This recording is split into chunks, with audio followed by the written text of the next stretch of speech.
katika jina la Bwana wetu Yesu Kristo. Bwana asifiwe. Mwami Yesu afume. Amen. Bwana asifiwe. Amen. Jambo la kwanza, greatest people, watu wakubwa dunia hii hawajulikani kwa pesa, hawajulikani kwa mavazi, lakini wanajulikana kwa uwezo wa kuguza watu mpaka wakalia kwa upendo wanapotaja jina yao. Naomi is a great person. Leo nimeona watu wamelia, hata wenyewe wamekaa ngumu, lakini machozi inatiririka, sio kwa sababu ya huzuni, kukumbuka yeye alivyotukuza maisha yake. Great people touch people. Great people make people to feel great. Yani Naomi aliguza watu wote, ikiwa ni wachungaji, hata wanakola, they felt great. Hata nasikia wanaweza anza kulia, lakini wakilia nasema ya kwamba moyo wao utulie kwa Bwana. Aliguza wachungaji, hata mpaka yule alikuwa na mtoto akakuja naye, aliguza yeye. Akaguza wazee wa kanisa, naona hata mzee Sang amekuja akatoa ushuhuda.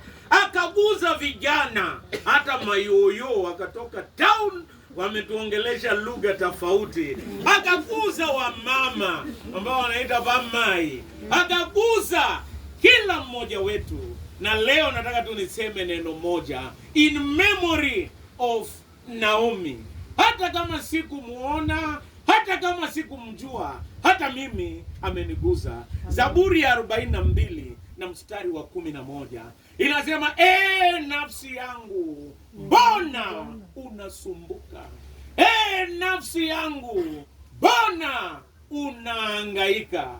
Mtegemee Bwana, muandame Bwana ambaye ni Mungu, na yeye ni Mungu wangu na wokovu wangu. Na Mungu alibariki neno lake.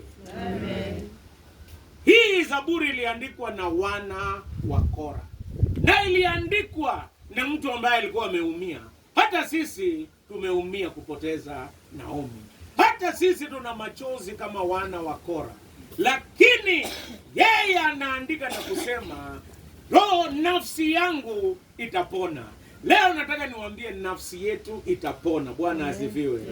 Jambo la kwanza, kwa nini nafsi yetu itapona? Kwa sababu tutajiuliza, kwa nini tunahangaika? Kwa nini tunasumbuka? Ni kwa sababu kweli tulipoteza mpendwa wetu Naomi, na Mungu anachukuanga wale wazuri. Unajua, siku moja waliuliza, nilisoma historia moja ya kwamba kulikuwa na mtu miaka 400 na alikuwa amesumbua, ana ile nyobukuzu wanaita embeleke. Embeleke ni nini? Tabia mbaya. Yaani mtu ana tabia mbaya, tena anakunywa kama ruande ndenguli changa. Yaani mtu mwenye anasumbua watu. Siku moja Mungu alikuwa anatembelea Abrahamu, anasema, na alipotembelea Abraham akauliza Abraham, umeona huyo mtu fulani? Akasema, nimeona huyo mtu amenisumbua Mungu. Akasema, umekaa naye dakika 5 na umesumbuka? Na mimi nimekaa naye miaka 400 na bado sijachoka naye, na ngojee nafasi abadiliki. Na wewe umesumbuka. Wale ambaye Mungu anachukuanga mapema ni wale wamekamilika, lakini sisi ambao tumeacha wakati mwingi ni kwa sababu bado iko maneno bend ubadilishe. Kuna maneno inasumbua hapa na pale, joint inatakana ikaswe, wengine maneno mingi. Ndio Mungu anatupa nafsi yangu. Kwa nini nafsi yangu inasumbuka? Ni kwa sababu Mungu bado ananipa nafasi. Naomi alimaliza yake. Wewe Mungu anakupa nafasi ubadilike. Nafsi yangu inasumbuka, mpendwa wetu alienda.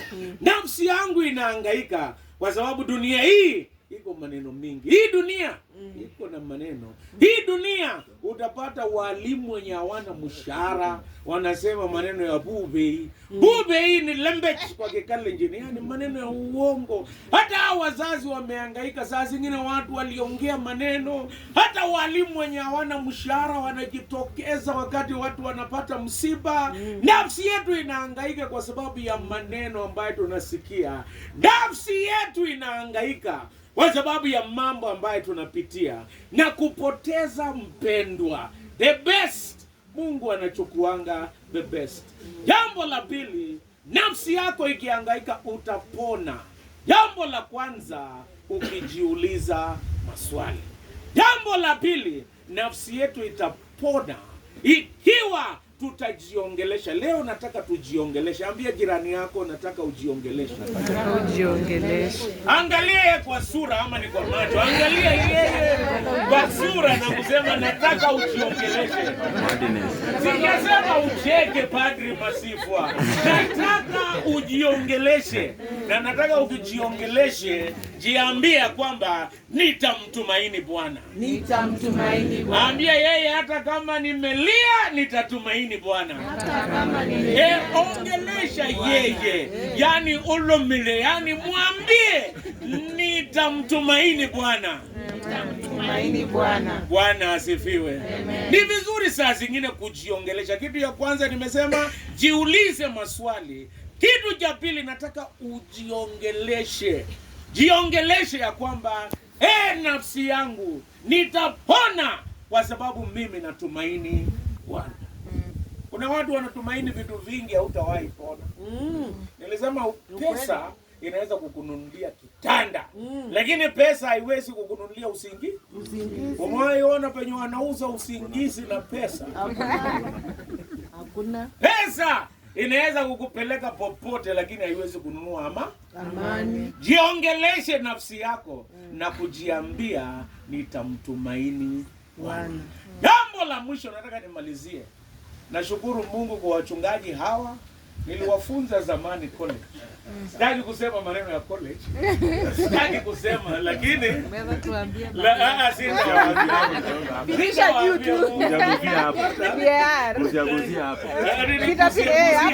Kitapite.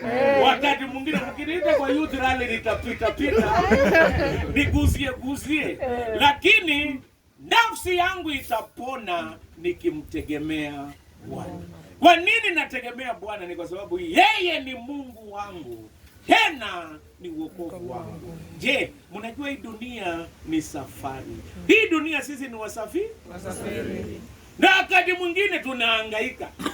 Hata siku moja kulikuwa na ndoa kule Kana ya Galilaya. Kulikosekana na nini? Na divai. Kulikosekana na nini? Divai. Tena wanaongea hiyo kwa sauti. Kulikosekana na nini? Divai. Divai ilikosekana. Yani dunia hii watu wanahangaika kukiwa na kitu kinakosekana. Hata sisi tunahangaika kwa sababu tumekosa nani? Naomi. Lakini habari njema ni ya kwamba walijua wakaalika mgeni mmoja anaitwa Yesu. Wengine wangealika manguliechi, wengine wangealika mzee mwingine, lakini hao walikubali kualika nani? Yesu Kristo. Na walipoalika Yesu Kristo, pale ambapo ilikuwa imekosekana akajaza. Pale ambapo kulikuwa na aibu akalete heshima. Ni aibu ama aibu? Aibu. Pale ambapo kulikuwa na aibu akalete heshima. Pale ambapo watu walikuwa wamekosa matumaini na wamelia, hata akaambia pelekeni mvinyo, pelekea yule mwenye anasimamia. Na aliposema akasema nyinyi ni watu tofauti. Wengine wanaanzanga na ile mzuri wanamalizia machicha. Lakini nyinyi mmemaliza na ile mzuri.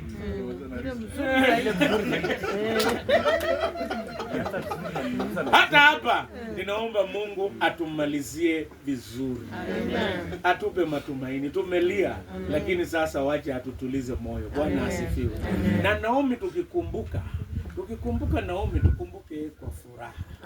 Kwa sababu Naomi ana ushuhuda na amebakia rohoni mwetu. tunataka tukimalizia tuombee familia. Amen. Tuweke mbele za Bwana ya kwamba kutokea sasa Mungu apanguze machozi. Na kama ile sherehe tunamaliza vizuri. Naomi hatutamsahau. Na hata ukiota yeye si mbaya. Hakuna ati ni msambu, hapana. Ni Naomi. Na hata ukizunguka ukiongea utereze utaje jina Naomi, hakuna dhambi hapo. Ni Naomi. Ni yeye, roho yake imeenda kwa Mungu, lakini yeye ni mmoja wetu. Nataka tukumbuke Naomi. Nataka tuombee familia, tuweke mbele za Bwana, alafu baadaye naona watu wanaangalia nyuma, wanasema huyu padri si mzuri sana. Twende tukamate kinye nyinende sota, nende kama poni, nataka tuende tumalize hiyo. Lakini kabla tunataka na tuombee familia. Nataka tutamalizia hapo. Familia wakuja hapa mbele ya kwamba Mungu afute machozi yao, awasaidie na aongoze. Na nasikia watu wanataka sisi tunafuta sasa. Mwingine alisema anataka kupeleka watu huko, sisi tunawarudisha hapa. Unajua headquarters itakuwa hapa St. Mark's. Huko itakuwa mahewa hivi karibuni. Hapa ndio kuna mambo, hapa inaitwa St. Mark's Doro. Nilipokuja Pastro tulikutana na mzee na kijana. Anaitwa nani? Emmanuel.